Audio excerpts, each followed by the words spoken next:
So, my friends, what a delight it is to see a full house this afternoon here at the American Enterprise Institute.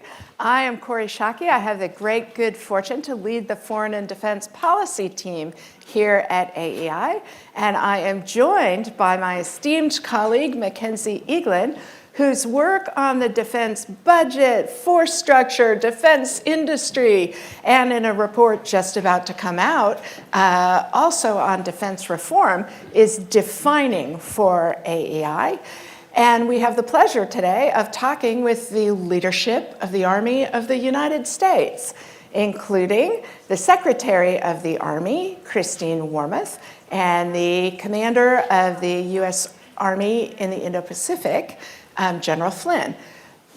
Christine Wormuth, the Secretary, if you were inventing the ideal credentialing for the Secretary of the Army, you could hardly improve on Christine Wormuth, right? Graduate studies in public policy. She's been the Undersecretary of Defense for Policy. She's been the Senior Director for Defense Policy on the NSC. She's run the RAND Institutional Organizations, International Defense and Foreign Studies, and we are very grateful to have the Secretary with us today, and also General Flynn, who also, crazily enough, is well qualified for the job the Army gave him, having commanded at every level in the Army, including commanding the 82nd Airborne, and having been the Deputy Commander of Indo-PACOM, run the Army's Combined Arms Center.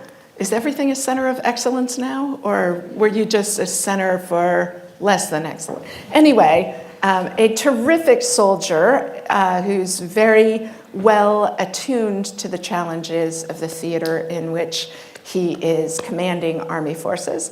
And we are going to start today by of course, the question that comes from the canon of strategy, by which I mean to say the movie The Princess Bride, in which all of you will know they say that one of the classic blunders is fighting a land war in Asia.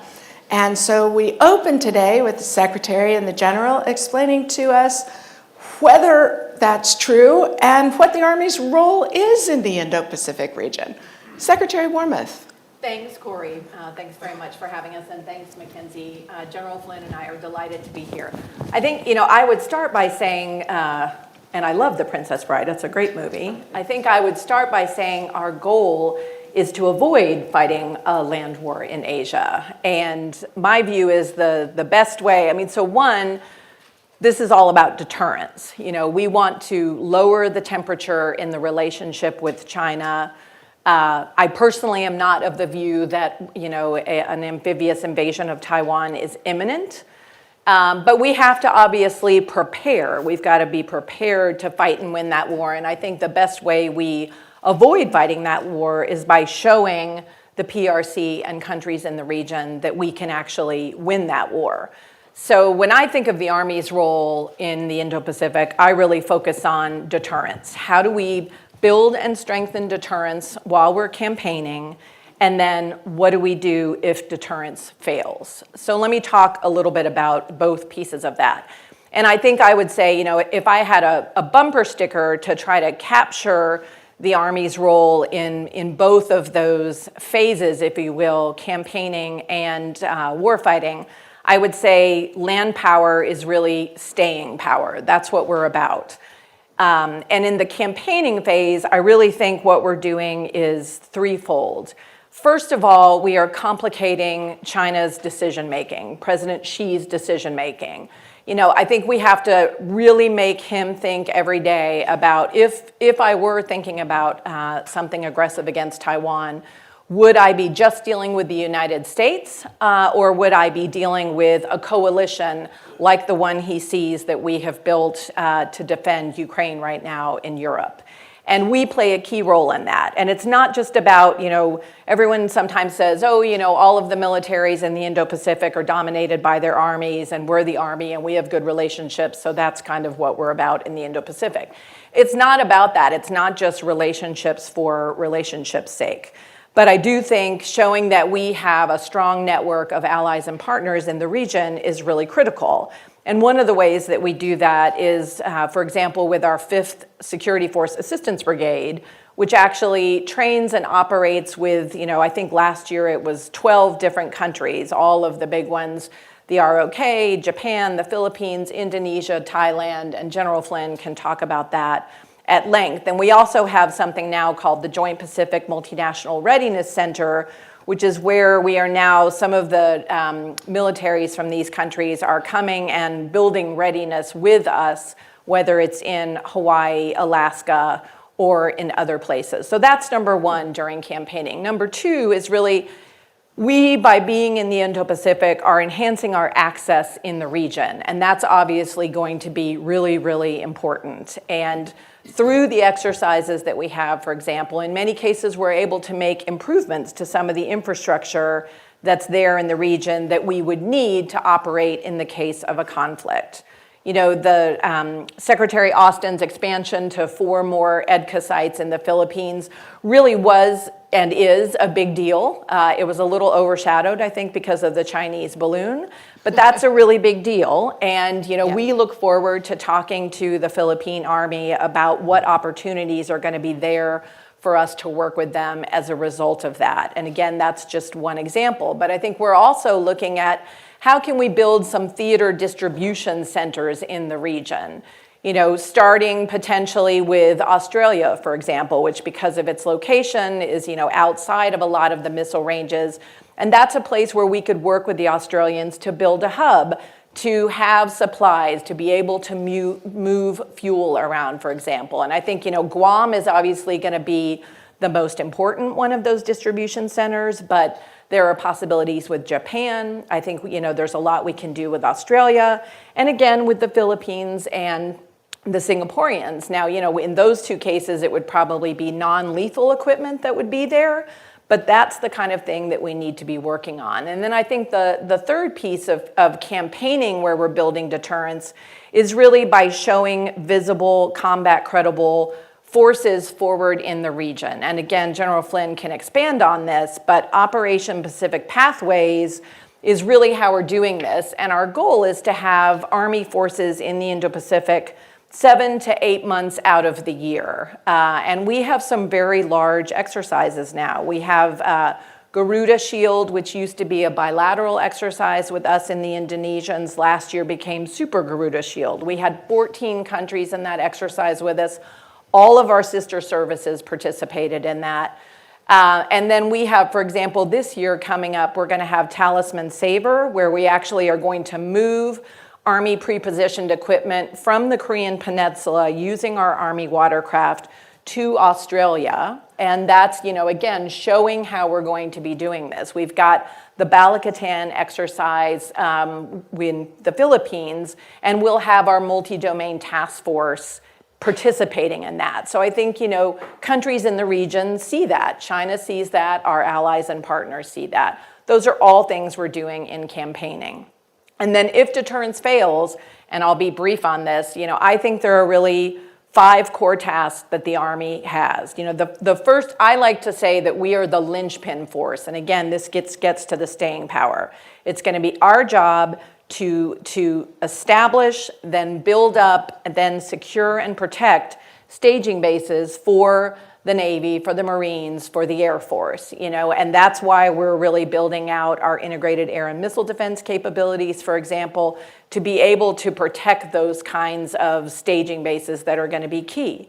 The second really big thing we're doing, also about being a linchpin, is sustaining the joint force, and that's where those theater distribution centers come into play. We offer the opportunity to provide secure communications to the broader force, to provide intra-theater sustainment, setting up munition stockpiles, setting up forward air refueling points, protecting them. All of that is going to be critically important given the vast distances, obviously, that we're looking at. And we're expanding our watercraft. We're going to have a watercraft company in Japan. So that's going to be very, very important. We offer command and control at a scalable level, and I think General Flynn can talk about that quite a bit more. we have the capacity to provide Joint Task Force headquarters. And we could, if the Indo-PACOM commander wanted, serve as the Combined Joint Force Land Component Commander. So we just have a lot of capability there. And then the last two things we do that would be critical is long-range fires. We can help interdict sea lines of communication. We can provide suppression of enemy air defenses. And we've actually got, a lot of people don't know this, but our first battery of long-range hypersonic weapons is actually training with their ground equipment at JBLM right now. And by this fall, we will have our first battery of long-range hypersonic weapons. And that element will be part of our first multi-domain task force. So that's, I think, very significant. And we're also going to be bringing out the prototype for our mid-range capability, which provides us the opportunity to take out mobile targets at long range. And then the last thing we do, of course, is provide counterattack forces if they're needed.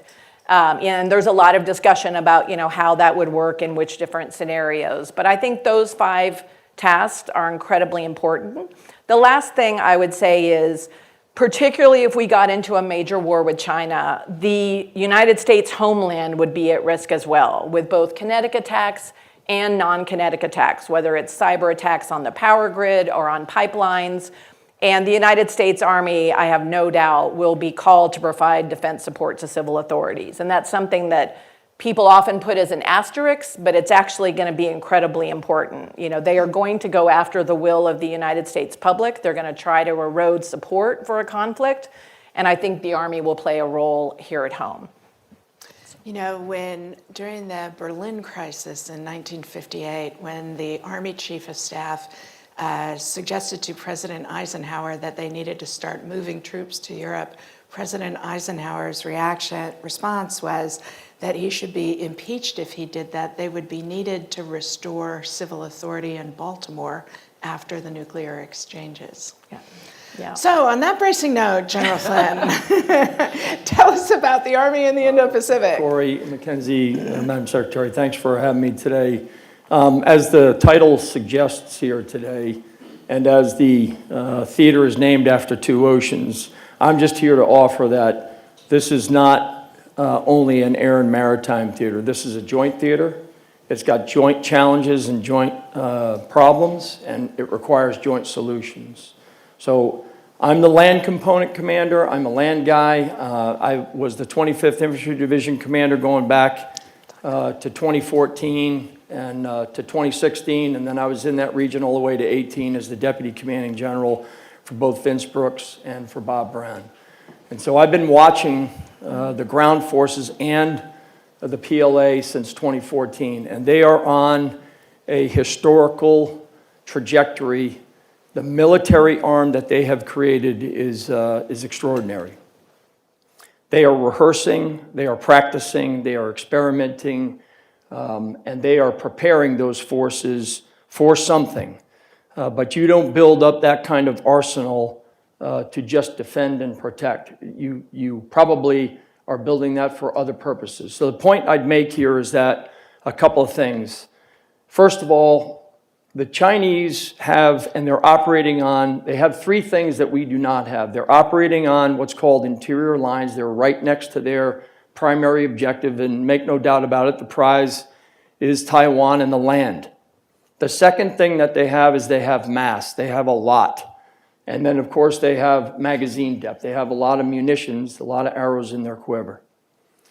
I'd also like to communicate that the A2AD arsenal that the Chinese have designed is primarily designed to defeat air and maritime capabilities. And secondarily, it's designed to degrade, disrupt, and deny space and cyber. It is not, however, designed to find, fix, and finish mobile, networked, dispersed, reloadable ground forces that are lethal and non-lethal that are operating amongst their allies and partners in the region. This is an important point. So I would really like to communicate 3 sort of special initiatives or unique initiatives that we have going on in the theater. Really, the Secretary talked about a number of the strategic ends that her vision has for the theater. But the reality of it is I'm going to explain 3 ways that we're going about executing those ends that the Secretary just talked about. The first one is JPMRC, Joint Pacific Multinational Readiness Center. As many of you know, there's been for almost 50 years a training center in Europe at Graf and Hohenfels. Of course, that training center plays a pivotal role right now. And then there's 2 training centers in the continental United States, one in Louisiana and one in California. We never created one in the Pacific, but we have one now. There's 2 campuses, one in Hawaii and one up in Alaska. Of course, Hawaii has got an 8-island archipelago throughout the state. It's jungle, it's tropic, it's surrounded by joint forces, and we do rotations there every year for the 25th Infantry Division. The Alaska campus has got the Yukon and Donnelly training area. It's a massive piece of property that the Army manages to include the airspace. And in that area, what you have is high altitude, extreme cold weather, and mountainous. And then we have an exportable version that we brought into Indonesia in 21 and 22 on the islands of Sumatra and Java.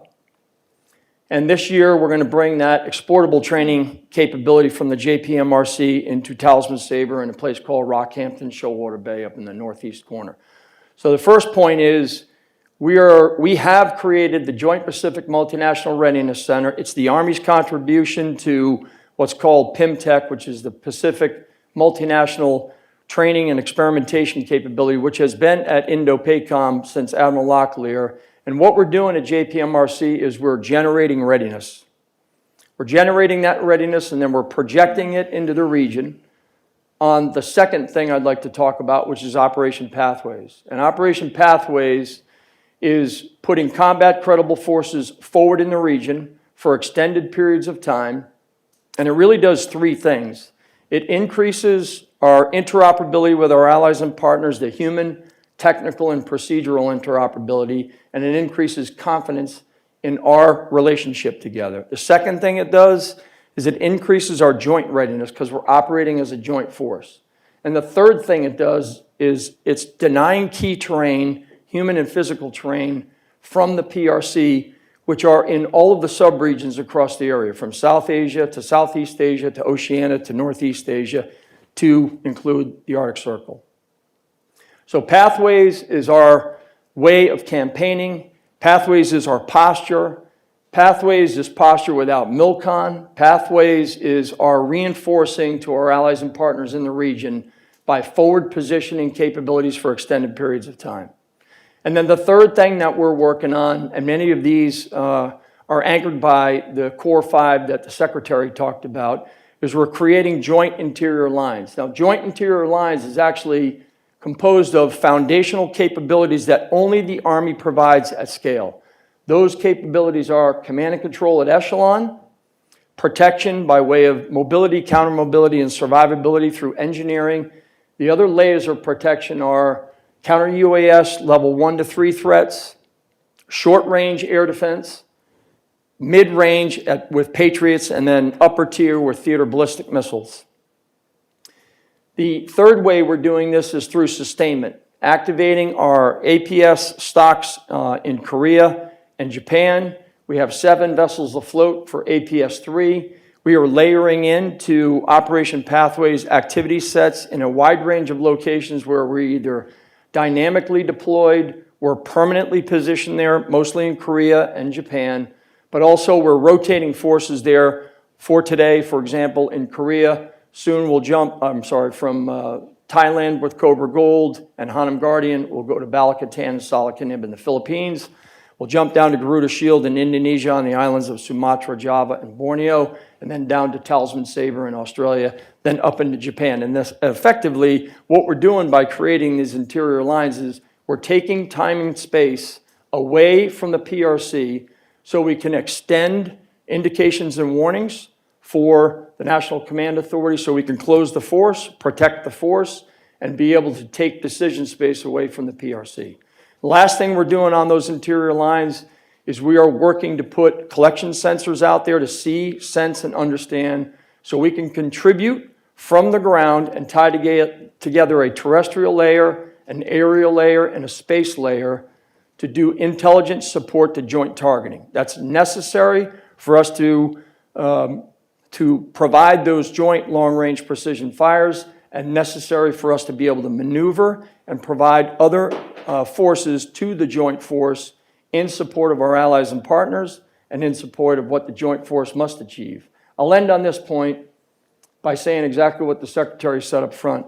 All of this, these three ways that I'm describing, JPMRC, pathways, and joint interior lines, is really to deter this war from occurring. I mean, our goal out there is no war, but we have to be in a position and be forward with combat credible forces to deter that from happening. And if that happens to fail, then we're at least in a position to take advantage with the joint force to achieve the national objectives as set out by the National Command Authority and the President. And I'll stop there. I look forward to your questions. Thanks, Kori, Mackenzie. So I and apologize Secretary. that I mistook your division command. That's and also okay. I was the neglected- Deputy Commanding General of the 82nd, just for the record, but And neglected to mention that you'd also been the G357 of the Army, which has a non-trivial credentialing for the work that you're doing now. And Mackenzie, I said nothing of yours because your work speaks so loudly, I feel like I don't even need to. So grade their homework, Mackenzie. How's this looking for you? You make very compelling cases. It's important, I think, to penetrate the DC's conventional wisdom bubble with the reality on the ground. I remember reading an article last week. There was a CNN crew aboard a military plane, and then they were that's not even the right word, confronted by a Chinese fighter. And it was funny, when asked later, I can't remember which military commander, they basically were like, this was just a shock to see. And then they were like, this is just another day in the South China Sea. So I do want to get a sense of what it's actually like there on the ground. Just on a daily basis. Our tension's high, what's happening. But then what I want to ask specifically is there anything applicable, lessons learned from Ukraine? I feel like if you ask 10 people in Washington, what are the lessons learned about Ukraine that might be relevant to Taiwan, you'll get 11 answers. And so it's kind of what everybody, whatever they wanted it to be. And I'm nervous because Washington's conventional wisdom, which again should scare us all, is increasingly that Ukraine's a one-off. It's a World War I artillery style event, won't happen again, but yet, as a result of Ukraine, our munitions cupboard is largely, it's not bare. Doug Bush is helping make sure that's not true, but it's stretched because the assumptions about conflict, I think, are rosier than we want them to be. So take that anywhere, any which direction you want. We'll start with Why you. don't you start, General Flynn, with Okay. what it's like on the ground, since you are in theater. He's almost never in Washington. He's always in theater. I guess I think what I'd say is the activity, and I'll go across the region, right? I mean, they have out in the Western Theater Command, there are 12 airfields that they have created in the Western Theater Command. Most of those are the size of Dulles. They've moved 2 corps of PLA along the line of actual control. They've built heliports and SAM sites. They have choked off fresh water in the Mekong River. There is lines of communication that are being cut through Myanmar, through Pakistan, to get access to the Ottoman Sea. There's 1.2 million refugees in a Rohingya camp in Bangladesh. And that's just in South Asia. That's 10 countries, 2 billion people. Southeast Asia is trending in a positive direction. I'm really encouraged by what's happening in Singapore, in Malaysia, in the Philippines, in Indonesia. If you go out to Oceania, I would say it's under duress. A similar approach that they're taking in South Asia out in Oceania is, their currency is corruption. They get into a loan deal with business leaders or political leaders or military and police leaders, and then they can't pay that loan back. They get into their IT backbone, they get into their electrical grid, they get into warehouses, piers, airfields, ports, and they get access. They get access to what? They get access to terrain. Places like Kiribati, Solomons, PNG, and there are challenges out there. A little bit of that happened as a result of COVID because, we had to seal the islands up and people went about their business, but now we have to enter back in there. The administration is doing some great stuff out there to open embassies back up and make sure we have a presence out there, but our presence needs to be felt because it's essentially on the doorstep of the homeland. And then I don't have to tell this crowd, but the Korean activity here in the last year is it's unprecedented compared. I was out there in 16 and 17 when the last real dust-up started, and it was very, very dangerous. And he's about 30 shots beyond that already. And then, of course, the activity in the South and East China Sea and around Taiwan. I mean, the cross-center line work, the activities of the PLA Navy. I can't go into great detail in here on what's happening on the ground, but I can tell you that the PLA Army and the PLA rocket forces and the strategic support forces are in dangerous positions. And so they're rehearsing, they're exercising, they're experimenting, and that kind of, and then of course I'll just use two examples, the post-Speaker Pelosi conduct, and then this recent balloon over the top of the United States and our sovereign territory, both very irresponsible and aggressive behavior, and the region sees that. And they don't like what they see. And that's why I think you're getting reactions out of countries like South Korea and Japan, the Philippines, Australia, and a number of others. So that's a little bit of the state of play in the region. So if I could ask a question. I was really struck by something you said, Secretary, about limbering up forces and equipment on the Korean Peninsula for other missions. And that strikes me as a real advance, given how the spoke and hub nature of alliance relationships in the Pacific has been an impediment to lots of things that need doing. What do you guys need that you don't have?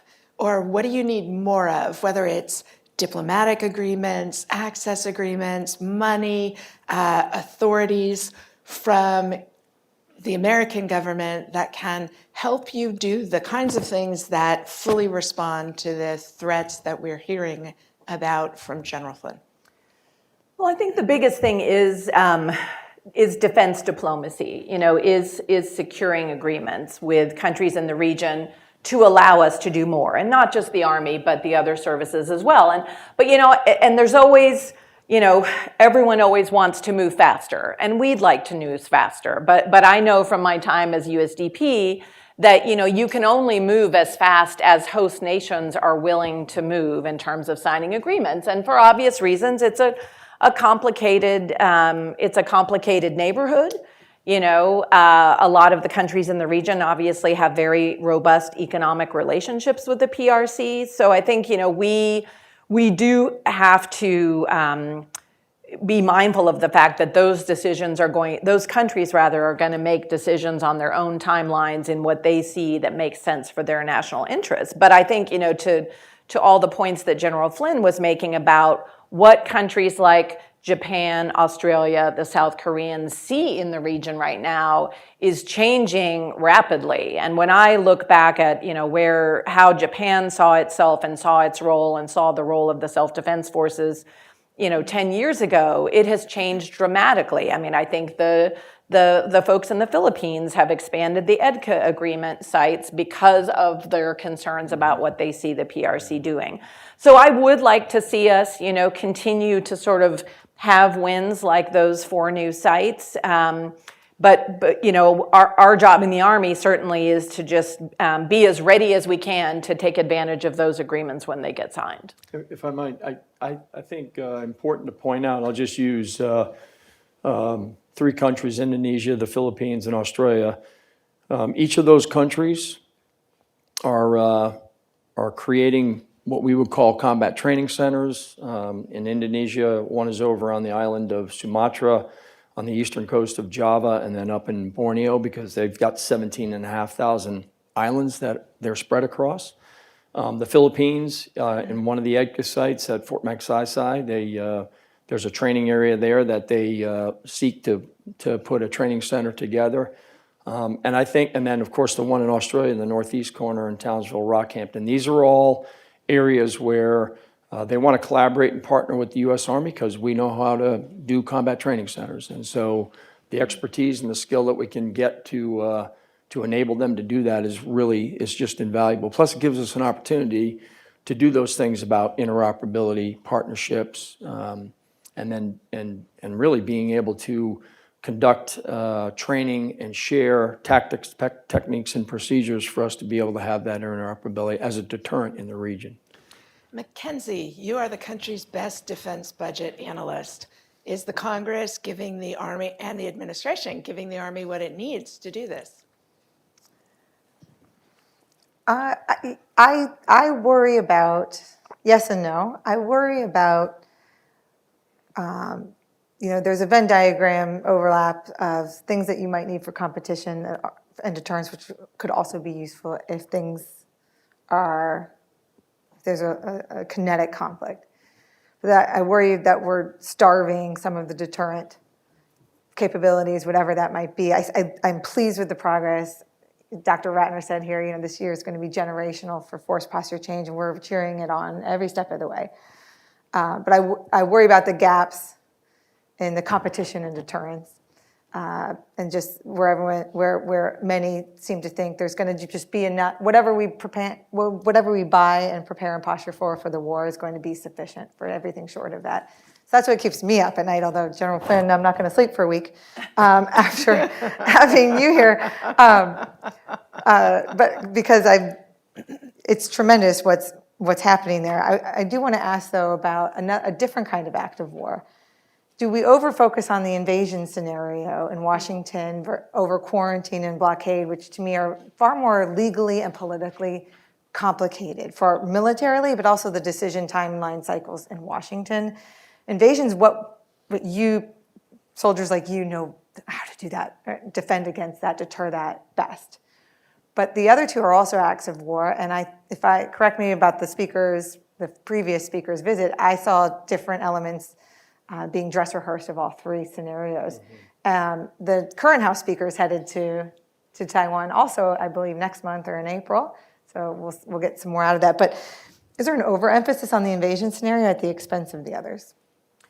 I think certainly we spend a lot of time in the department thinking about the invasion scenario because it's the most stressing, and it's the most demanding, and I think it's appropriate to give it a lot of thought. I will say I wanted to return a little bit, Mackenzie, to the other part of the question you had about the conventional wisdom. There have been a lot of war games done outside of the department. Having been at RAND, for example, I'll just point to some RAND work.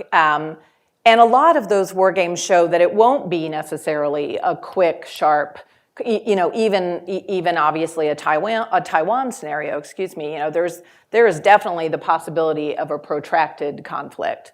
So I do think the magazine depth issue is a real one. And I think, again, everything we're seeing in Ukraine shows us that we have to ramp up production, that the kind of peacetime, just-in-time supply chain model is not appropriate. And I think certainly we're doing a lot in the Army to ramp up our own organic industrial base and to work very closely with industry to see them ramp up their industrial base.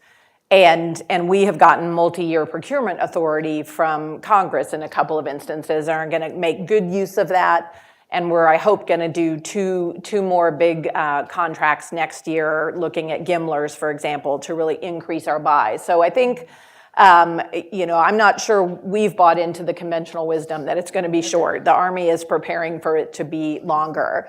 And I think we do need to think, though, about blockade scenarios or even other things. I mean, I think, and the Army has done some work analytically looking at, what if there's sort of a border clash, for example, between India and China that spikes?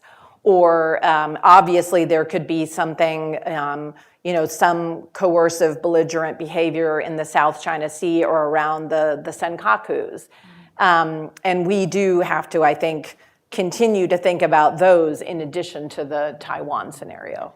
So, Mackenzie, before I go back to you, I want to add a point to the Secretary's very good one, which is Congress passing the defense budget on time is hugely consequential for the ability to do these things well. What I know from Mackenzie's work is that the 3-month delay getting the defense appropriation cost the department $18 billion in lost ability to buy things. That's a lot of ammunition that could have gone into stockpiles that Congress not doing its fundamental constitutional responsibility cost the American defense establishment. And just to build on that, Kori, our comptroller has done some work looking at, before sort of the 2011, 2012 kind of period as we moved into the Budget Control Act and sequestration, the continuing resolutions happened, but they tended to be about 3 months long, relatively short. On the other side of the Budget Control Act and kind of post-sequestration, we've gotten into much more like 6-month-long CRs and beyond. And if you think about that, that's really sort of preparing to deter with one hand behind your back. It is hard for us to compete effectively and do everything we need to do vis-a-vis the PRC if for 6 months of the year we, for example, can't have any new starts for programs. So, some of the key new weapon systems that the Army is developing will be impacted if we go into an extended continuing resolution. So that is very problematic at a time when everyone is worried about timelines. I'm sorry for interrupting, Mackenzie, to infuse your work into the conversation. Go ahead, Jennifer. I was just going to say, while the picture that I was describing around the region, I want to come back to this question of the invasion force. That is a highly complex operation. So I often remind people that in order to invade Taiwan, you have to generate an invasion force. It's not going to do it through H-6 bombers and subs and ships. You're going to have to generate an invasion force. Well, in order to generate that, you have to assemble, you have to move it, you have to combat configure it, you have to combat load it, and that's just to get off of mainland China. Then you have to go across 80 to 100 mile straight. Then you have to seize, hold, defend, and consolidate gains in Taiwan. So while there are challenges out there, I will tell you that the complexity of a joint island landing campaign is not a small matter. And you have to be an incredibly professional, well-trained, well-led force. And they're working on it, but I will tell you that from my perspective, they're not 10 feet tall, and they have work to do. And I think that now is the time for us to get into position to be able to deter that event from happening. And that goes to the 5 core tasks that the Secretary has asked us to do. It goes to what Admiral Aquilino was asking us to do out in the Pacific to put together improved posture, and to the 3 parts that I described, or the 3 ways by which we're trying to contribute to that enhanced posture. Mackenzie, I'm sorry I keep drawing on your substantive expertise and not letting you ask your own questions. Please go ahead. You have. No, I just want to return to, I was really struck by the Secretary's comments about what you're going to do with pre-positioned assets and the watercraft. Because I've heard Army leader after Army leader say, that's why we were able to support Ukraine instantly, is because the Army took the prepo equipment out of the warehouse, dusted it off, tested the parts, and then exercised with it and turned on the engines, ran the machines, saw what worked and what didn't. The road couldn't support this one, but it could support that, et cetera. And that's what helped. So I'm struck by that. But I want to go back to before we turn to any audience questions and final questions from Kori, lessons learned from Ukraine for Taiwan. Anything that's jumping out, or just general, we're just smarter now in general, and here's what we know. I think what I would emphasize, and I think there's lessons for, many parties, I would say, coming out of the Ukraine situation. I think one lesson is clearly, it's the old saying of, strategy is for amateurs, logistics are for professionals. Logistics. The Russians have found logistics to be very hard. And I think logistics will be very hard in the Indo-Pacific in the event of a conflict. And so we really have to focus on that. But I'm pleased to say, for example, General Flynn has a war game called Unified Pacific, and one of the things it's focusing on this spring is contested logistics and really digging into that. And I had asked our the head of Army Materiel Command, General Ed Daly, to partner with General Flynn and really focus on the contested logistic requirements for the Indo-Pacific. And they have really done a great job coming up with a sort of a list of requirements, if you will, at the tactical, operational, and strategic level. So we're really trying to focus on that. You know, I think another lesson coming out of, I mean, of course you see the importance of, you know, unmanned aerial systems, whether it's, you know, how they can be helpful offensively for us, but how important it's going to be to defend against them. You know, that's clearly a real thing that we have to be concerned about. I think the other, you know, another major lesson that's relevant in the Taiwan situation, obviously, is the importance of asymmetric capabilities and helping Taiwan become a porcupine. And, you know, I know that when I went to Taiwan many, many years ago in the Stone Age in the late 90s, they were really focused on what I would call kind of the sexy platforms, fighter jets and things like that. And that's not what they need most. It wasn't what they needed most then, and it's definitely not what they needed most now. And so I think for them, thinking about that and us, you know, through the relationship that, you know, through the Taiwan Relations Act and arms sales, working on that with them, and it's an important lesson. Desperate to ask about balloons and if that's changing the Army's role in Homeland Defense, but I will leave that to our audience. Unless, Kori, you get the last question before we open it up. The concern that some people have, a lot of Asian experts have, is that we are drawing down things we may need for the defense of Taiwan by providing them to Ukraine. How do you respond to that? I mean, my answer is we actually need to have the ability to do both these things, that, you know, great powers can't over-specialize to one thing. We actually need to be able to do both. But on a scale of, say, 1 to 10, particularly you, General Flynn, how concerned are you that what is needed to help continue to decimate the Russian threat by the Ukrainian military might impede our ability to assist regional allies in Asia? Yeah, well, our forces are ready, so I don't have a readiness concern. And if I tie together the previous question, the other thing I think that's a lesson that I think is important for our forces being ready and being forward is, as you're seeing in Europe, our weapons work compared to some other countries. And there's confidence in the region about our systems, Javelin, HIMARS, Stinger, you name it. So again, I think that our positioning forward through the ways that I was describing creates conditions for operational endurance, and it increases the confidence of our allies and partners and our interoperability.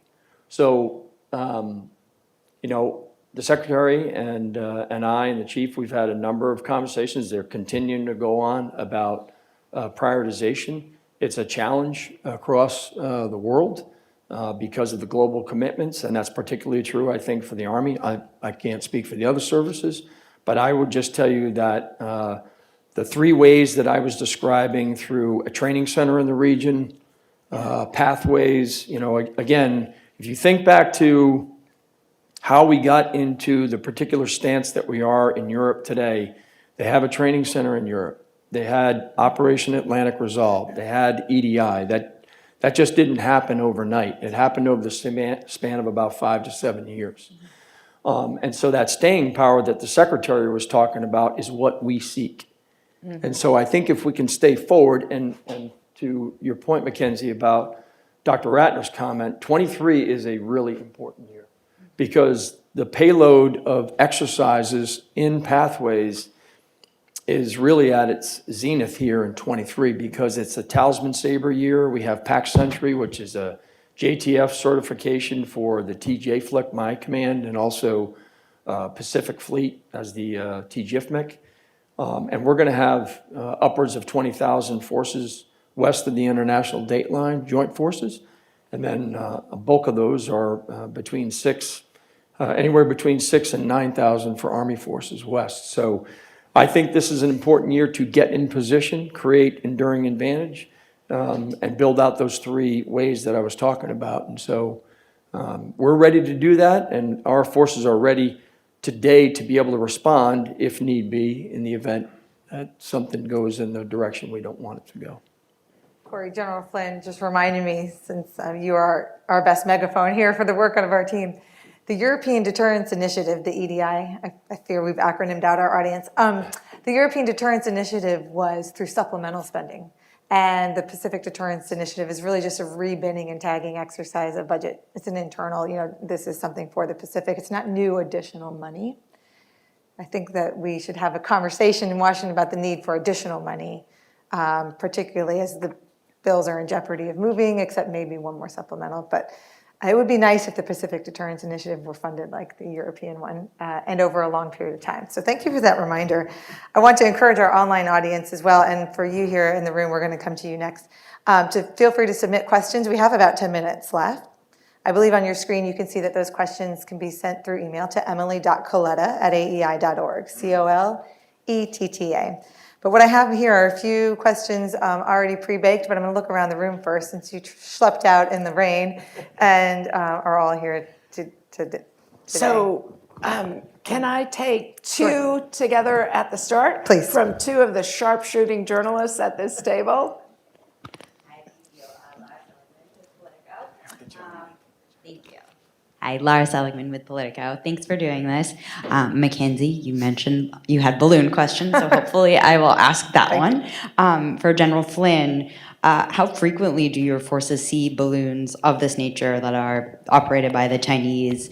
I spoke with General Gwinkerich from CENTCOM, from AFCENT recently, and he said they see them relatively frequently, even that far away. So how often are you interacting with these kinds of balloons? I see them when they're reported, but other than that, I don't see them. When your forces, I should say, do your forces see these balloons? Only when reported. I mean, we don't have sensors at that altitude to be picking up those, so it's not something that we're going to pick up with the land forces that are forward. Is this a concern for your forces in the region? No, somebody else does that in the region with the other capabilities, but that's not a role that U.S. Army Pacific has. Right, but if the balloons are I think he's given floating the over. only answer you're going to get on that, my friend. It seems like it might be a concern if they're floating over your facilities, though. Sure, it's a concern, but that you asked me, do we see it? And I said, when reported, we see it, so.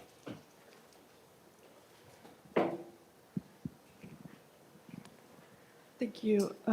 According to the CIA, Sunday, China has doubts about its ability Please to tell us invade- who you are. I'm sorry? Please tell us who you Oh, are. my name is Marilina from the Epoch Times. Thank you for taking my question.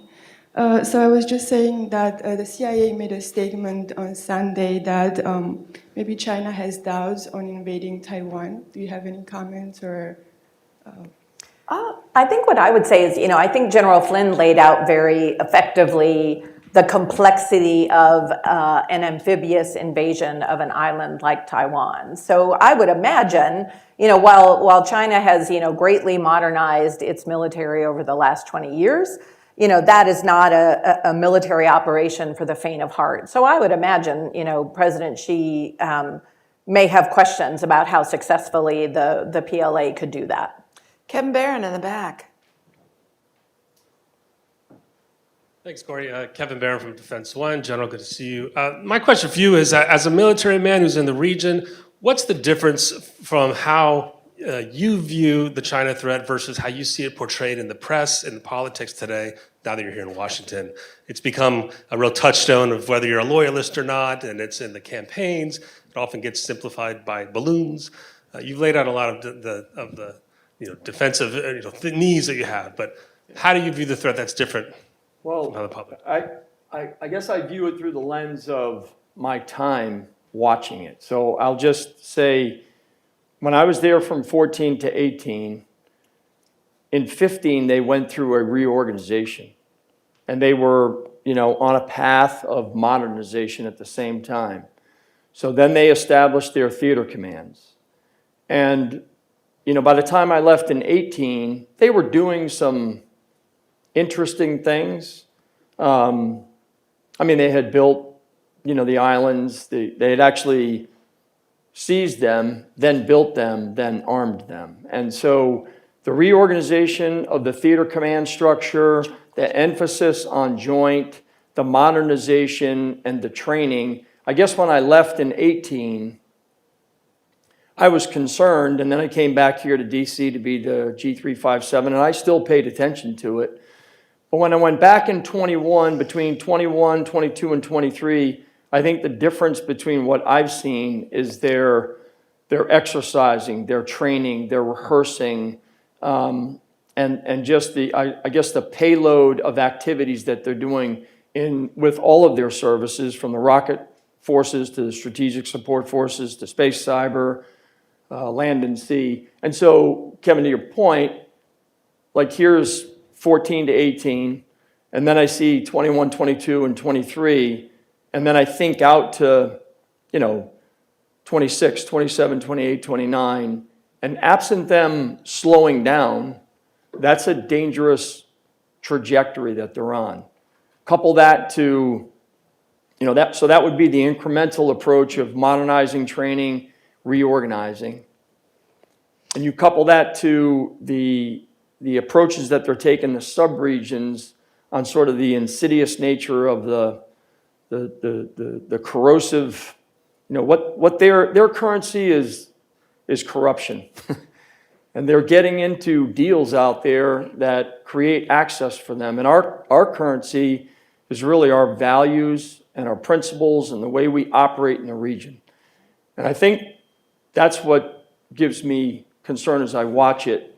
And maybe that helps draw a picture here for folks that are not in the region. They're just Take here one in last Washington. question in the room right here in the middle, and then Mackenzie, we will have about 5 minutes left for online questions. Hello, my name is Chandler Myers. I'm an analyst at Palace Advisors here in DC. So my question is, there was a lot of mention about different countries operating in the region. However, it took us a bit to get to any sort of mention of India. My question is really centered on that. So what is the Army's role in the Indo-Pacific without India, and is that challenge made harder without India's support? We have a really good relationship with the Indian Army. They actually came to us, this is prior to when I was Secretary of the Army, but it's a pretty tense border situation right now, obviously, with the Chinese, and we provided them quite a bit of cold weather equipment that was very, very helpful to the Indians, and I think they were very appreciative of that. So we have a very strong bilateral relationship. We have routine exercises with them that General Flynn can probably speak to a little bit more. Again, like I said, the country, it's a complicated neighborhood. India has a long-standing relationship with the Russians in terms of arms and things like that. So, I think we just have to keep working with them. And I would say India is another country like Japan, like the South Koreans, who've become increasingly concerned about Chinese behavior. And I think that will, more and more we will have interests that converge and overlap in that regard. Yeah, I echo exactly what the Secretary mentioned on the extreme cold weather gear. I would also say this past year we had what's called exercise Yudh-Abhyas, which is where they asked us to train up in the Himalayas at 10,000 feet. That exercise will be in Alaska now with the 11th Airborne Division. Now we have very good cross-training exercise with them in the kinds of conditions that they can teach us certain things, and then we, of course, want to share some of those. Last point I'd make on this is we do a Indo-Pacific Army Chiefs Conference every year in the region. This past year we did it in Bangladesh. In 23 we're going to do that in India. So the Indian Army accepted the invitation to co-host that with U.S. Army Pacific. And it's the largest Army conference in the region, and it's co-hosted this year with India and us. And I find that to be a very encouraging part of our relationship here in the near term. Mackenzie, we have time for one or two online questions.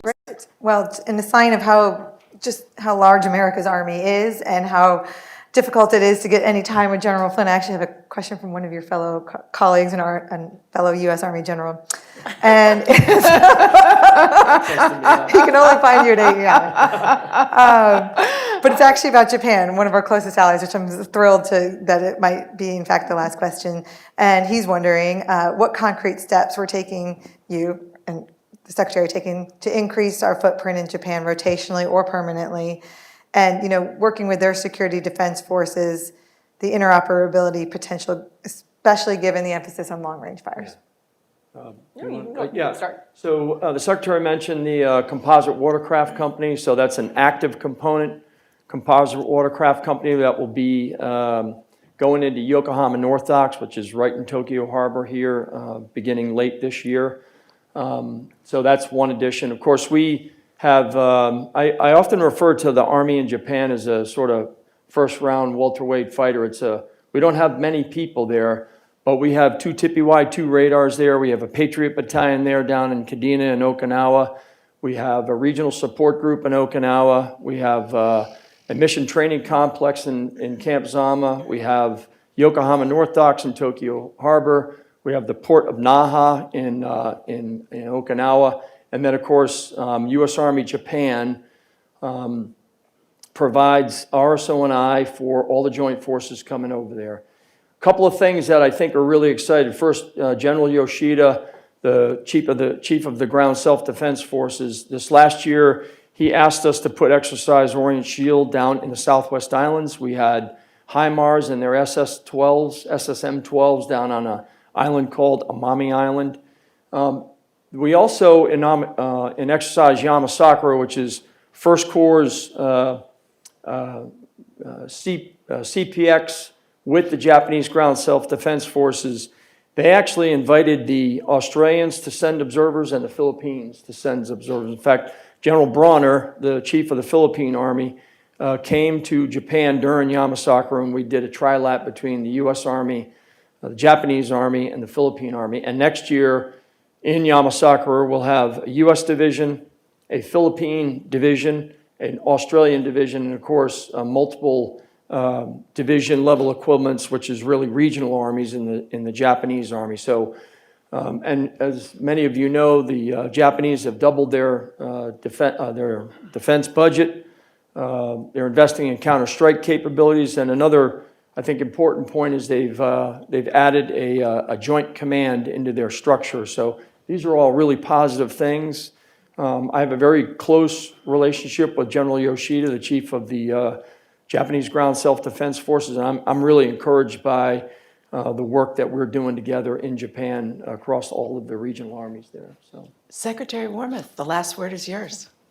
I was just the only thing I think I would add to what General Flynn said is, at the last big sort of Secretary Austin and his counterpart in Japan, I forget whether we call it the 2+2, and there's so many different constructs, but, they made the announcement about the Marine Littoral Regiment, and I think, to my comments earlier about, wanting to continue to explore with countries like Japan, with Australia, with the Philippines, what more we can do, I think our multi-domain task force has a lot of potential and could be very, very useful. So I hope that as we continue to talk with the Japanese about, what more we can do, that I think there are opportunities for us. And I think the Marine Littoral Regiment and the Army's multi-domain task force, which has long-range fires capabilities, but also brings together a lot of non-kinetic capabilities in terms of information operations, space capabilities, electronic warfare, intelligence. That's something that I think could really be valuable in Japan at some point if we're able to do that rotationally. So my friends, thank you for your time today. Won't you join me in thanking these terrific leaders of the Army for this education? And of course, to the good and great Mackenzie Eaglen.